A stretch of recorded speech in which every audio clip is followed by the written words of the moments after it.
Shalom untuk saudara pendengar yang dikasihi Tuhan Yesus Kristus. Selamat siang dan salam sejahtera untuk kita semuanya. Selamat datang kembali di renungan siang dan doa siang pada hari ini. Semoga saudara yang terkasih dalam keadaan sehat selalu. Kiranya damai dan sukacita Roh Kudus melimpah di dalam hati dan pikiran saudara saat ini. Sebelum kita mulai renungan pada siang hari ini, marilah kita bersama-sama berdoa.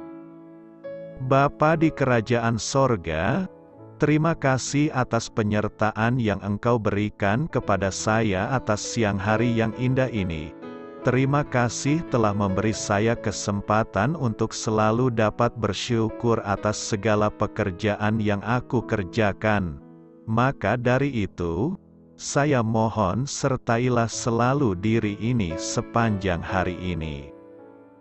Terima kasih atas berkat Tuhan hingga saat ini aku masih bisa merasakan kebaikan Tuhan dan buatlah agar bibirku selalu mengucap syukur kepadamu. Tuhan Yesus Kristus, terima kasih pada saat ini saya masih bisa bekerja. Tuhan, saat ini saya akan memulai pekerjaan saya.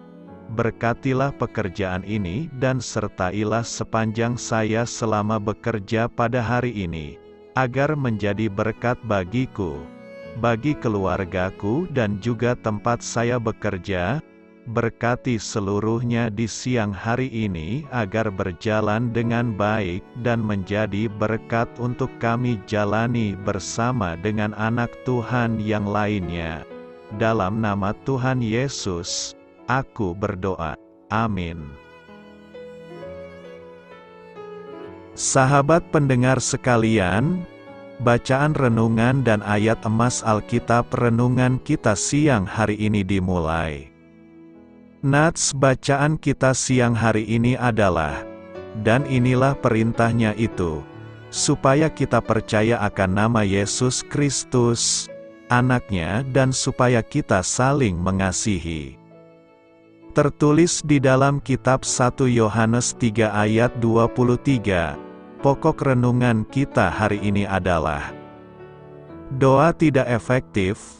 Bacaan kita pada siang ini terambil dari kitab 1 Yohanes 3 ayat 21 sampai dengan ayat 24.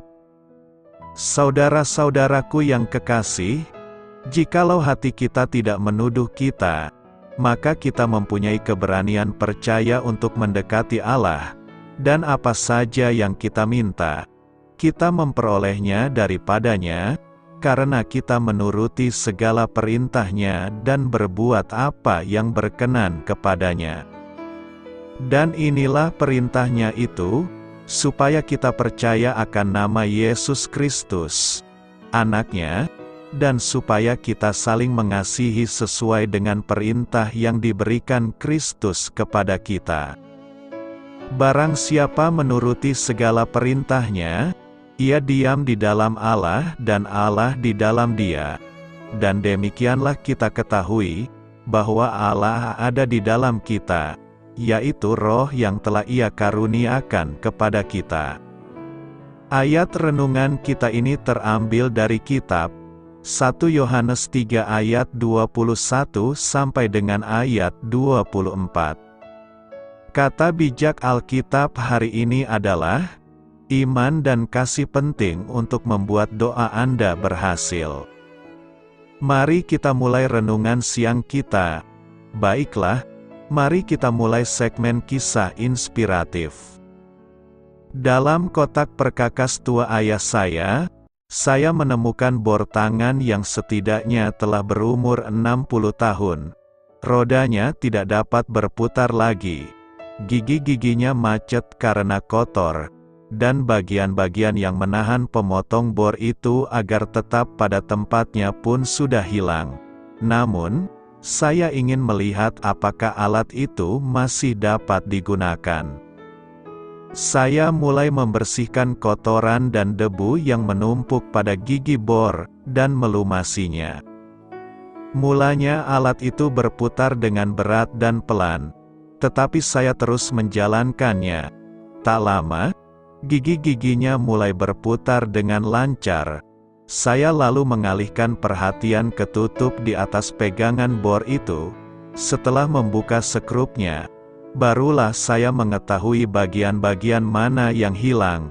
Bagian yang seharusnya menahan alat pemotong agar tetap pada tempatnya. Lalu saya memasangnya kembali dan memasukkan alat pemotong. Dengan mudah saya dapat melubangi sepotong kayu. Pengalaman memperbaiki bor tua itu mengingatkan saya akan doa. Yesus berfirman, kita akan menerima apa saja yang kita minta dari Allah. Namun, ada persyaratannya. Misalnya, Yohanes meminta kita untuk menaati Allah dan melakukan apa yang menyenangkannya. Ini termasuk mempercayai putranya dan saling mengasihi. Jika kita tidak memenuhi persyaratan Allah itu, doa kita menjadi tidak efektif, sama seperti bor tua itu. Jika doa Anda tidak berfungsi dengan baik, pastikan bahwa Anda memenuhi persyaratan di atas.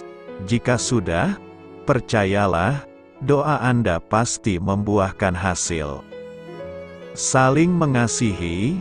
1 Yohanes 3 ayat 23 berkata, dan inilah perintahnya itu, supaya kita percaya akan nama Yesus Kristus, Anaknya, dan supaya kita saling mengasihi sesuai dengan perintah yang diberikan Kristus kepada kita. Saling mengasihi berarti ada dua pihak yang saling memberi kasih. Tidak bertepuk sebelah tangan, kasih itu bergayung sambut. Saling mengasihi itulah perintah Allah. Allah memerintahkan kita melakukan dua perkara, yakni, pertama, percaya akan nama Yesus Kristus, Anaknya, dan kedua, saling mengasihi. Jika kita telah melakukan perkara yang pertama percaya, kita pun harus melakukan perkara kedua, mengasihi. Allah mengaruniakan kasih itu kepada kita, Ia pun mengaruniakan satu perintah kasih. Allah terlebih dahulu memberi kita kasih itu, kemudian baru memberi kita perintah agar kita saling mengasihi. Hari ini kita harus saling mengasihi menurut kasih dan perintah kasih yang telah Allah karuniakan. Oleh sebab itu kita harus mempergunakan sifat kasih yang Allah berikan di dalam kita ini. Janganlah merusak dan melukainya. Dikatakan selanjutnya dalam pasal 4 ayat 7-8, saudara-saudaraku yang kekasih, marilah kita saling mengasihi, sebab kasih itu berasal dari Allah, dan setiap orang yang mengasihi, lahir dari Allah dan mengenal Allah. Barang siapa tidak mengasihi, ia tidak mengenal Allah, sebab Allah adalah kasih. Mengapa kita harus saling mengasihi? Sebab kasih berasal dari Allah. Orang yang mempunyai kasih semuanya lahir dari Allah, dan yang tidak mempunyai kasih tidak mengenal Allah, sebab Allah itu sendiri adalah kasih. Tatkala Allah melahirkan kita, Ia pun melahirkan kasih ke dalam kita. Dahulu dalam kita tanpa kasih, tetapi hari ini dalam kita ada kasih yang berasal dari Allah. Setiap orang yang lahir dari Allah, Allah pun melahirkan kasih ke dalamnya. Allah mengaruniakan kasih kepada Ia, juga kepada Anda. Karenanya kalian dapat petik terbalik saling mengasihi. Orang yang lahir dari Allah beroleh hayat, dan hayat ini adalah Allah itu sendiri. Allah juga kasih, maka orang yang lahir dari Allah di dalamnya ada hayat kasih ini. Hayat yang kita terima dari Allah ialah hayat kasih. Setiap orang yang lahir dari Allah di dalamnya pasti ada kasih. Maka setiap orang yang ada kasih dengan sendirinya dapat saling mengasihi. Karenanya, jika kita tak dapat saling mengasihi, itu suatu perkara yang sangat ganjil. Allah telah mengaruniakan hayat kasih kepada setiap orang Kristen. Berdasarkan hayat inilah Ia memberi kita satu perintah, haruslah saling mengasihi. Allah terlebih dahulu mengaruniakan kasih, kemudian baru memerintahkan kita untuk mengasihi. Ia terlebih dahulu memberikan hayat kasih, kemudian baru memberikan perintah kasih. Oleh sebab itu kita harus menundukkan kepala dan berkata, syukur pada Allah. Sebagai anak-anak Allah, kita dapat saling mengasihi. Karena itu, teruslah bangun saling mengasihi selama kita hidup. Percaya dan saling mengasihi. Dalam nas hari ini, Rasul Yohanes menekankan dua hal yang sangat penting bagi para pengikut Kristus. Pertama, kita harus percaya kepada nama Yesus Kristus. Rasul Yohanes mengajarkan bahwa iman dalam Yesus Kristus sebagai anak Allah adalah inti dari ajaran Kristen. Keyakinan ini menyiratkan pengakuan bahwa Yesus adalah Tuhan dan Juru Selamat yang memberikan keselamatan dan pengampunan dosa kepada mereka yang percaya padanya. Percaya kepada nama Yesus Kristus adalah fondasi iman Kristen. Kedua, Yohanes juga menekankan pentingnya kasih dalam hidup seorang Kristen. Ini mengacu pada perintah Kristus untuk mengasihi sesama seperti Dia telah mengasihi mereka. Yesus Kristus dalam Injil Matius 22 ayat 37-39 mengatakan bahwa kasihilah Tuhan Allahmu dengan segenap hatimu, dan dengan segenap jiwamu, dan dengan segenap akal budimu. Itulah perintah yang terutama dan yang pertama. Perintah yang kedua, kasihilah sesamamu manusia seperti dirimu sendiri. Sesama adalah sama pentingnya. Dari pernyataan Yohanes dalam 1 Yohanes 3 ayat 23, ada beberapa hal penting yang perlu kita renungkan. Pertama, fokuslah pada iman kepada Yesus Kristus sebagai anak Allah. Iman kepada Yesus Kristus adalah fondasi dari kehidupan Kristen. Perintah pertama adalah untuk percaya kepada nama Yesus Kristus sebagai Juru Selamat dan anak Allah. Ini berarti kita harus mengandalkan dan mengandung keyakinan yang kokoh dalam pribadi, karya, dan ajarannya. Keyakinan ini menjadi dasar hidup kita dan mempengaruhi bagaimana kita memandang dan merespons segala situasi dalam hidup. Kedua, kita harus mampu saling mengasihi sebagai bukti nyata dari iman kita.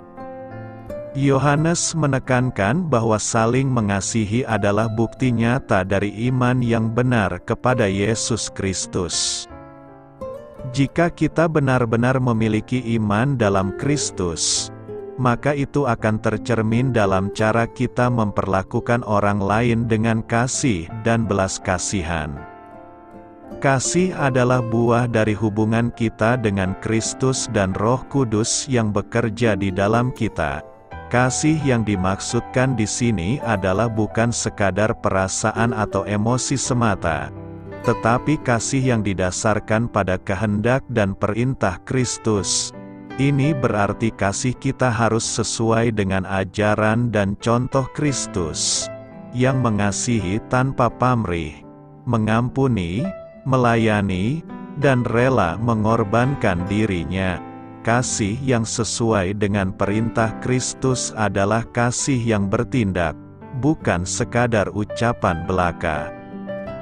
Dalam rangka menghayati dan menerapkan pernyataan Yohanes dalam 1 Yohanes 3 ayat 23, kita perlu secara aktif merenungkan dan merefleksikan bagaimana kita menghayati iman kepada Yesus Kristus dalam kehidupan sehari-hari kita, serta bagaimana kita mengasihi sesama dengan kasih yang tulus dan sesuai dengan perintah Kristus.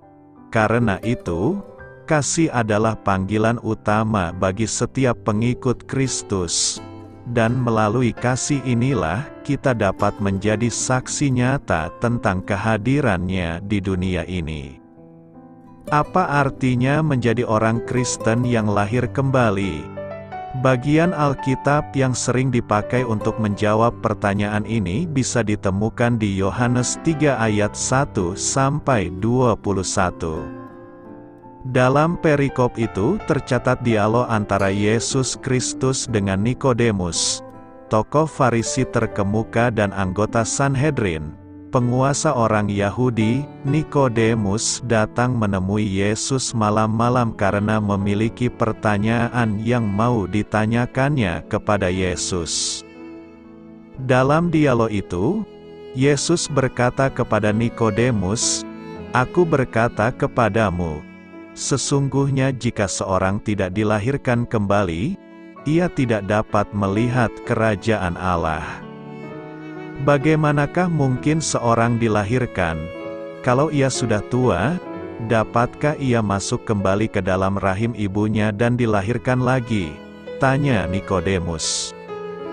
Yesus menjawab, "Aku berkata kepadamu, sesungguhnya jika seorang tidak dilahirkan dari air dan roh, ia tidak dapat masuk ke dalam kerajaan Allah. Apa yang dilahirkan dari daging adalah daging, dan apa yang dilahirkan dari roh adalah roh. Janganlah engkau heran, karena aku berkata kepadamu, kamu harus dilahirkan kembali." Kata "dilahirkan kembali" secara rohani diartikan sebagai lahir dari atas. Nikodemus memiliki kebutuhan yang nyata. Dia memerlukan perubahan hati, suatu transformasi rohani. Lahir baru, lahir kembali, adalah tindakan Allah yang disediakan bagi orang percaya sehingga memungkinkan mereka hidup kekal. Dalam Yohanes 1 ayat 12-13 diindikasikan bahwa lahir kembali juga berarti menjadi anak-anak Allah melalui iman kepada Yesus Kristus. Secara logika muncul pertanyaan, mengapa seseorang perlu dilahirkan kembali? Rasul Paulus dalam Efesus 2 ayat 1 mengatakan, "Kamu dahulu sudah mati karena pelanggaran-pelanggaran dan dosa-dosamu," kepada jemaat di Roma. Dalam Roma 3 ayat 23, ia menuliskan, "Karena semua orang telah berbuat dosa dan telah kehilangan kemuliaan Allah." Jadi, orang perlu dilahirkan kembali supaya dosa-dosa mereka diampuni dan bisa terkoneksi kembali dengan Allah. Bagaimana hal itu dapat terjadi? Efesus 2 ayat 8-9 menjelaskan, "Sebab karena kasih karunia kamu diselamatkan oleh iman, itu bukan hasil usahamu, tetapi pemberian Allah. Itu bukan hasil pekerjaanmu. Jangan ada orang yang memegahkan diri." Ketika orang diselamatkan, ia dilahirkan kembali, diperbaharui secara rohani, dan sekarang ia juga menjadi anak Allah karena sudah dilahirkan kembali. Percaya Yesus Kristus, bahwa Dia yang telah membayar hukuman dosa ketika Dia mati di kayu salib, adalah arti dari lahir kembali secara rohani. Dalam 2 Korintus 5 ayat 17a ditegaskan, "Jadi siapa yang ada di dalam Kristus, ia adalah ciptaan baru." Jika Anda belum pernah percaya kepada Yesus Kristus sebagai Juru Selamat, maukah Anda menerima gerakan Roh Kudus yang berbicara dalam hati Anda? Anda perlu dilahirkan kembali. Maukah Anda mengucapkan doa pertobatan dan menjadi ciptaan baru di dalam Kristus hari ini? Tetapi semua orang yang menerimanya diberinya kuasa supaya menjadi anak-anak Allah, yaitu mereka yang percaya dalam nama-Nya, orang-orang yang diperanakan bukan dari darah atau dari daging, bukan pula secara jasmani oleh keinginan seorang laki-laki, melainkan dari Allah. Tertulis di Yohanes 1 ayat 12. Jika Anda bersedia menerima Yesus Kristus sebagai juru selamat dan dilahirkan kembali, di sini ada sebuah contoh doa. Ingat, sekedar mengucapkan doa ini atau doa-doa lainnya tidak akan menyelamatkan Anda. Doa ini hanyalah sebuah cara untuk mengungkapkan iman Anda kepada Allah dan ungkapan terima kasih kepadanya atas keselamatan yang Dia telah sediakan untuk Anda. Hanya percaya kepada Kristus yang dapat menyelamatkan Anda dari kebinasaan. Bapa di surga, saya tahu saya telah berdosa terhadap Engkau dan saya pantas dihukum. Namun Yesus Kristus telah menanggung hukuman yang sepantasnya saya tanggung sehingga dengan beriman kepadanya saya dapat diampuni. Saya bertobat dari dosa-dosa saya dan percaya kepadamu untuk menerima keselamatan. Terima kasih untuk anugerah dan pengampunanmu yang ajaib, karunia hidup kekal. Amin. Percaya dan mengasihi. Dan inilah perintahnya itu, supaya kita percaya akan nama Yesus Kristus, Anak-Nya, dan supaya kita saling mengasihi sesuai dengan perintah yang diberikan Kristus kepada kita. Sering ada ungkapan bahwa dari buahnya lah suatu pohon akan terlihat dengan jelas. Memang sebagian besar pohon dapat kita kenal walaupun belum berbuah. Namun apakah pohon itu baik atau buruk, sehat atau berpenyakit, manis atau asam, itu semua akan terlihat dari kualitas buahnya. Demikian juga kehidupan manusia, iman, percaya itu akan terlihat dari perilaku kehidupannya. Karena iman bukan hanya sekedar lip service dan percaya bukan hanya sekedar kata-kata. Percaya dan mengasihi adalah suatu hal yang tidak dapat dipisahkan karena wujud dari kepercayaan itu adalah mengasihi. Percaya adalah sebuah kata kerja yang harus dikerjakan, yang harus dihidupi. 1 Yohanes 3 ayat 23 ini berkata, "Dan inilah perintah. Perintah yang pertama yaitu percaya akan Kristus, dengan makna, percaya akan semua yang sudah diajarkan oleh Kristus. Percaya saja tidak cukup, tetapi rasa percaya itu harus dibuktikan, dinyatakan di dalam kehidupan sehari-hari." Yesus menyimpulkan hukum kasih ke dalam dua bagian, mengasihi Tuhan Allah dengan segenap hati dan juga mengasihi sesama seperti mengasihi diri sendiri. Melalui firman Tuhan ini, ingin mengubah kehidupan kita, secara khusus orang-orang percaya. Bahwa di dalam rasa percayanya, iman haruslah diwujud nyatakan dengan kasih. Mengasihi tidak cukup hanya mengatakan, "Aku mengasihimu, aku menyayangimu." Tetapi mengasihi, menuntun rasa batin kita yang paling dalam, empati dan simpati kita melihat orang-orang di sekitar kita. Mengasihi sesama menjadi perintah yang mutlak bagi orang-orang yang percaya, dan percaya menjadi perintah yang mutlak bagi orang yang sudah mengenal Kristus. Sehingga percaya dan mengasihi tidak dapat dipisahkan dari hidup orang-orang yang beriman kepada Tuhan Yesus Kristus. Doa, "Ya Tuhan, aku mau hidup di dalam setiap firman-Mu. Aku mau hidup di dalam kepercayaan kepada-Mu dan di dalam kasih. Amin." Kata-kata bijak, percaya berarti harus mengasihi. Menuruti perintah Tuhan, 1 Yohanes 3 ayat 24 menuliskan, "Barang siapa menuruti segala perintahnya, Ia diam di dalam Allah dan Allah di dalam dia. Dan demikianlah kita ketahui, bahwa Allah ada di dalam kita, yaitu Roh yang telah Ia karuniakan kepada kita.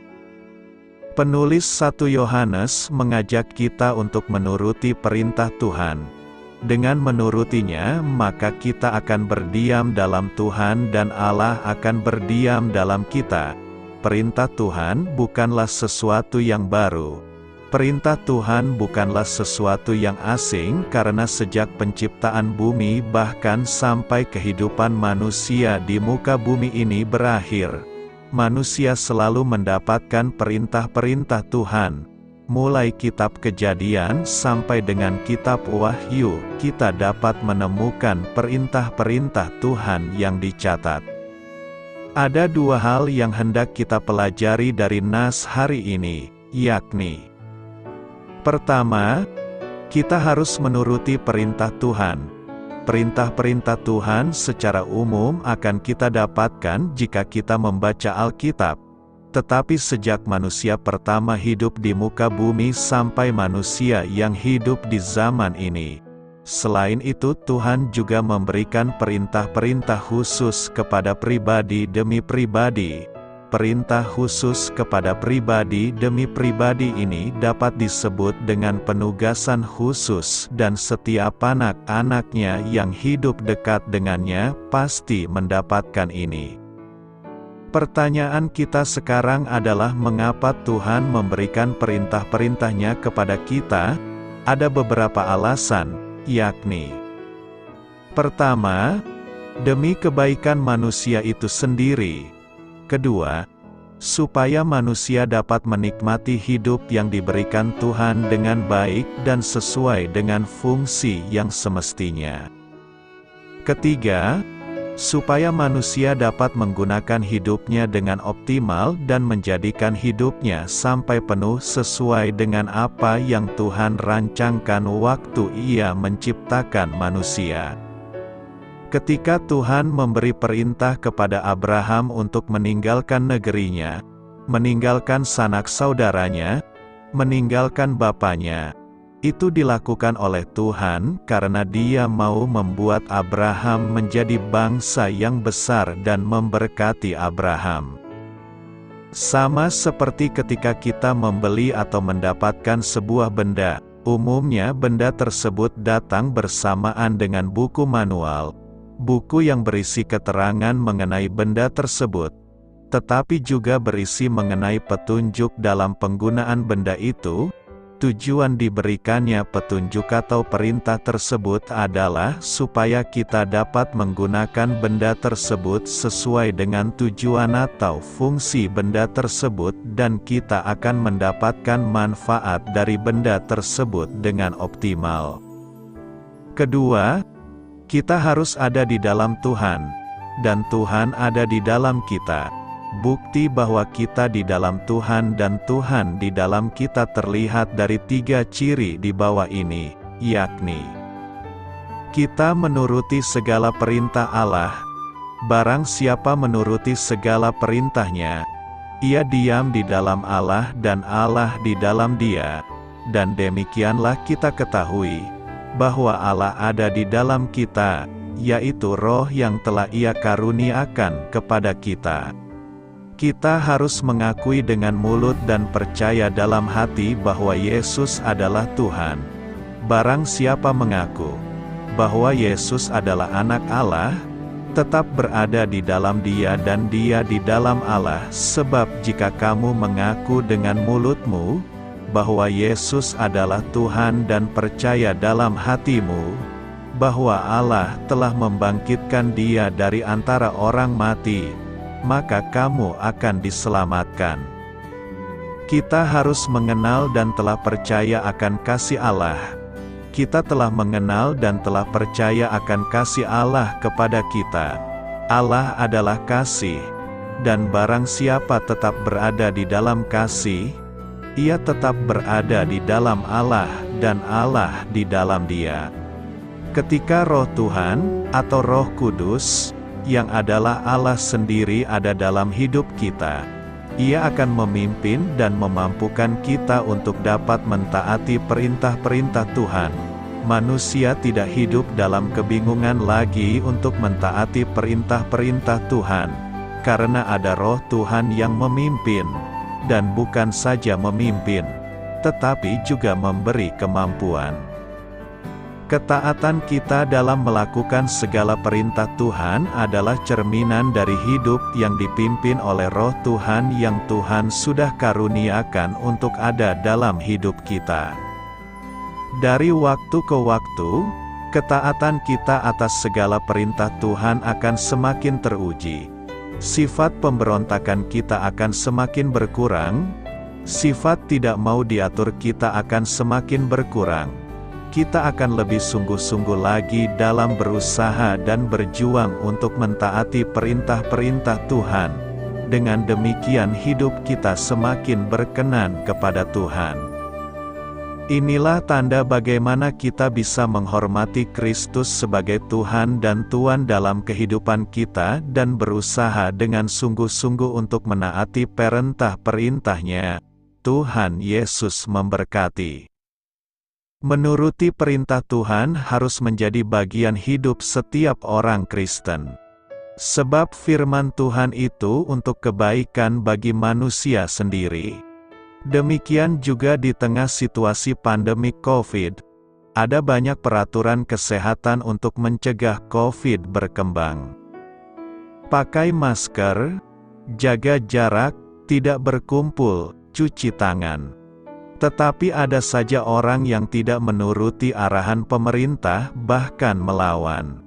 Di tengah situasi ini, seharusnya orang Kristen menjadi teladan yang baik bagi masyarakat. Tugas kita saat ini, kerjakan apa yang diperintahkan Tuhan. Lakukan apa yang diperintahkan pemimpin bangsa. Kerjakan dan lakukan apa yang menjadi tanggung jawab kita di tempat kerja. Selamat menuruti perintahnya.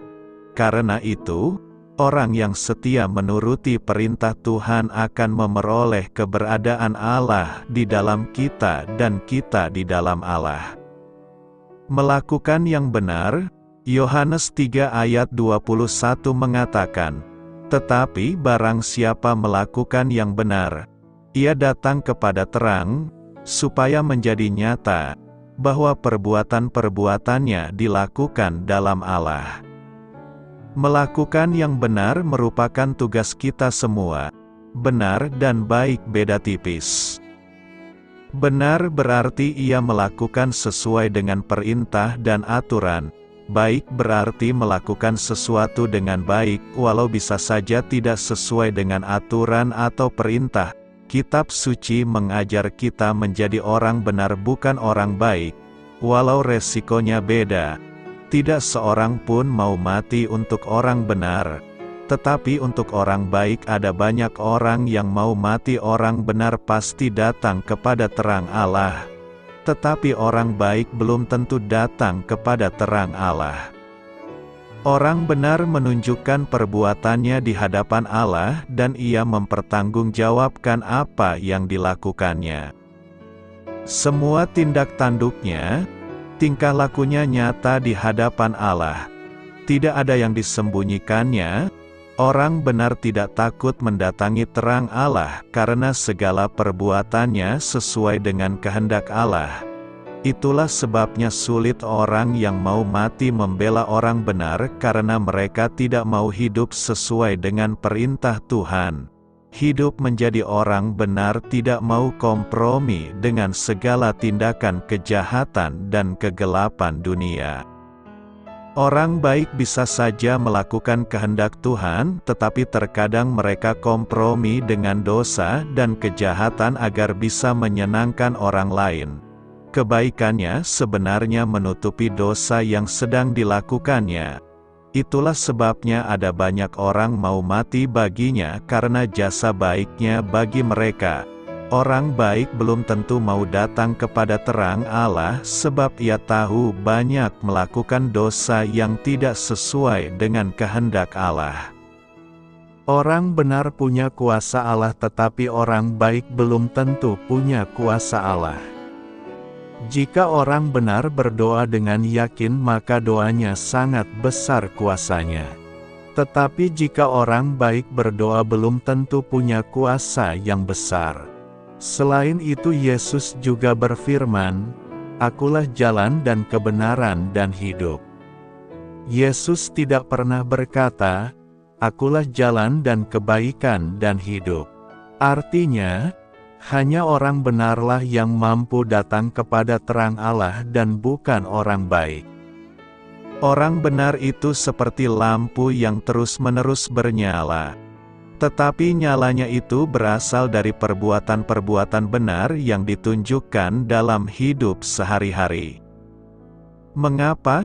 Karena itulah kesaksian hidup orang benar.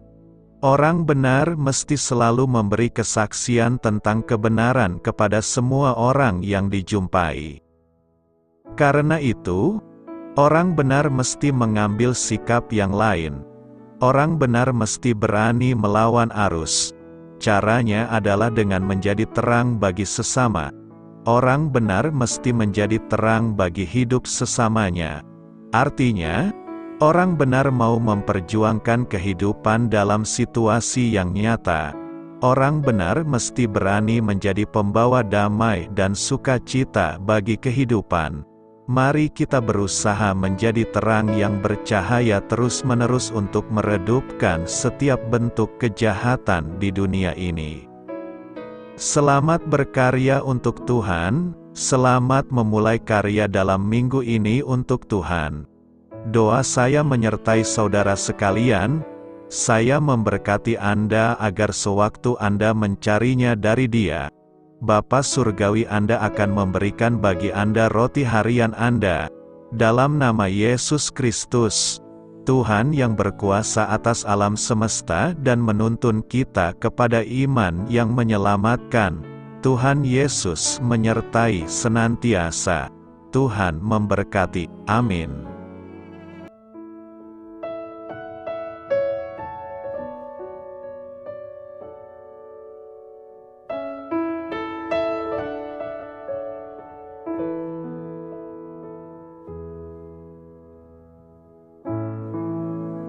Demikianlah renungan firman Tuhan pada siang hari ini.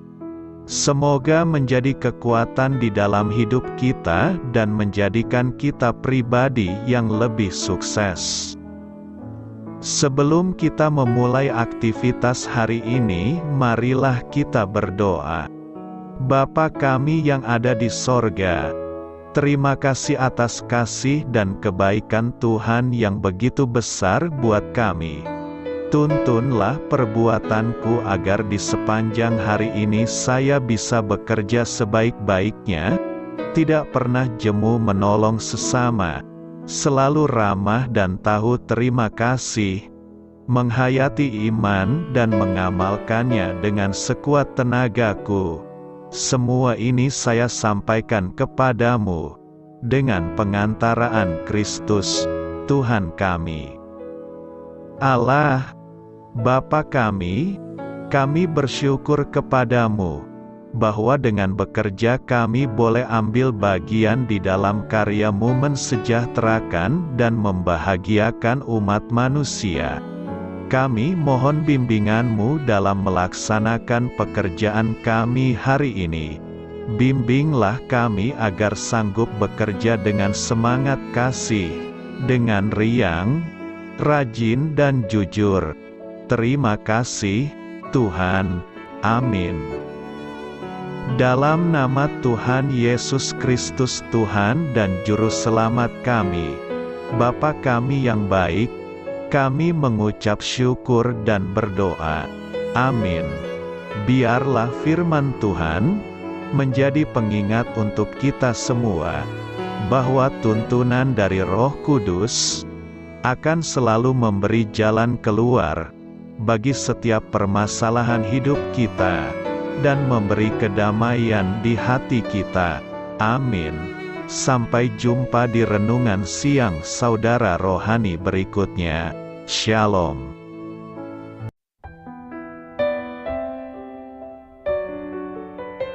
Halo untuk semua pendengar saudara rohani yang terkasih di dalam nama Tuhan Yesus Kristus dimanapun berada. Mari dukung kami, tim redaksi Renungan Harian Saudara Rohani dengan cara memberikan bantuan, kritik dan masukan. Saudara dapat memberikan masukan melalui kolom komentar di bawah atau mengirim kepada kami langsung melalui email yang tertera di layar Anda, saudararohani@gmail.com. Jika saudara terberkati melalui renungan ini, saudara dapat mendoakan kami dan memberikan bantuan lainnya dengan mengirim email kepada kami. Saya berdoa agar saudara sekalian bahagia dan sehat selalu. Amin.